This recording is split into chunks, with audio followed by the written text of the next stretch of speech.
Next modifier है हमारी list में स्किन मॉडिफायर। जैसे ही मैं इस पर होवर करता हूँ तो ये मुझे बताता है create a solid shape from vertices and edges using the vertex radius to define the thickness. मतलब कि ये कि आप सिर्फ वर्टेक्स या एज को ही थिकनेस दे सकते हो, वही सॉलिडिफाई वाला काम करेगा। आप किसी भी वर्टेक्स को या एज को थिकनेस दे पाओगे, यानी कि फेस वाला ऑब्जेक्ट यहाँ पर काम नहीं करेगा। जबकि सॉलिडिफाई सिर्फ सरफेस को थिकनेस दे रहा था, ये सरफेस के अलावा एज और वर्टेक्स दोनों को थिकनेस देगा। मतलब समझने के लिए मैंने इसको डिलीट किया एक्स दबा के और अपने पास एक ऐसा ऑब्जेक्ट ऐड किया जिसमें सिर्फ एज हो।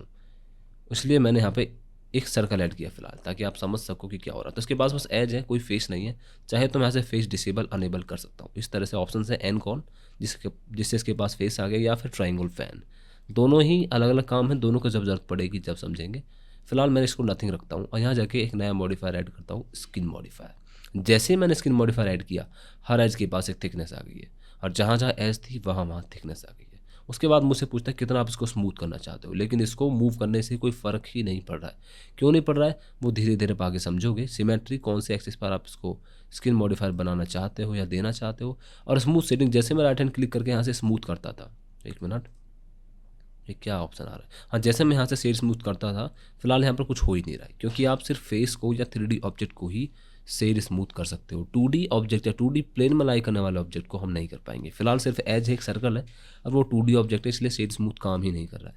शेड ऑटो स्मूथ भी और शेड फ्लैट, दोनों तीनों में से कोई सा भी काम नहीं कर रहा है। इसलिए मुझे यहाँ पर एक अलग ऑप्शन दिया हुआ है कि बनने के बाद या फिर अप्लाई होने के बाद या यूज़ होने के बाद इस मॉडिफायर को आप स्मूथ करना चाहते हो, जो कि मैं यहाँ कर सकता हूँ। इस तरह से मुझे जो एज थी वो सब यहाँ से डिसेबल हो गई हैं और इसका इस्तेमाल काफ़ी काम का है। आर्मेचर क्या होता है ये बात हम रिगिंग करते वक्त सीखेंगे और आप खुद ब खुद समझ जाओगे कि ये क्या करेगा।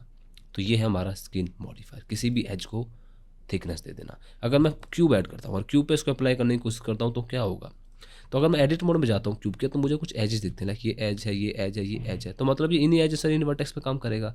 तो अप्लाई करके देखते हैं। अप्लाई किया स्किन मॉडिफायर, तो बिल्कुल वही हुआ जो हम सोच रहे थे। इसने हर वर्टेक्स को एक थिकनेस देती है या फिर हर एज को एक थिकनेस देती है और मुझे क्यूब कुछ इस तरह से होता नज़र आ रहा है। अब अगर मैं इसको एडिट मोड में जाके थोड़ी देर के लिए इसको डिसेबल कर दूंगा और इसको थोड़ी ज़्यादा वर्टेक्स दूंगा या फिर इसको सब डिवाइड करूंगा सारे फेजेस को इस तरह से करीब 5 बार, तो अब क्या होगा अगर मैं अप्लाई करता हूँ तो अब हर थिकनेस के बाद थिकनेस मतलब हर एज के पास थिकनेस होगी, जो कि बहुत ज़्यादा, उसको मैं कम ज़्यादा कर सकता हूँ यहाँ से।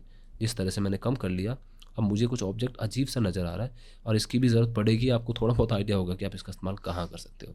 वो सब आपके ऊपर डिपेंड करता है कि आपकी इमेजिनेशन किस लेवल तक काम कर सकती है। तो इस तरह से आप एक ऑब्जेक्ट भी सुंदर सा क्रिएट कर सकते हो। नेक्स्ट मॉडिफायर जो हमारी लिस्ट में आता है, क्योंकि हम एडी ऑब्जेक्ट पर ही ऐड कर सकते हैं और साथ में यहाँ से कर्व और सरफेस पे भी ऐड कर सकते हैं, लेकिन इनकी ज़रूरत अभी पड़ी नहीं है तो इनको अभी हम समझते भी नहीं है। कैप्सूल, प्लेन, एल्पॉइड, एलिप्सॉइड और क्यूब, बॉल, ये सब क्या है। बॉल ऐड करता हूँ तो क्या एक अजीब सी बॉल आ गई है। अब ये बॉल क्या करेगी, क्या इस्तेमाल होगा, इसकी फ़िलहाल हमें ज़रूरत नहीं है।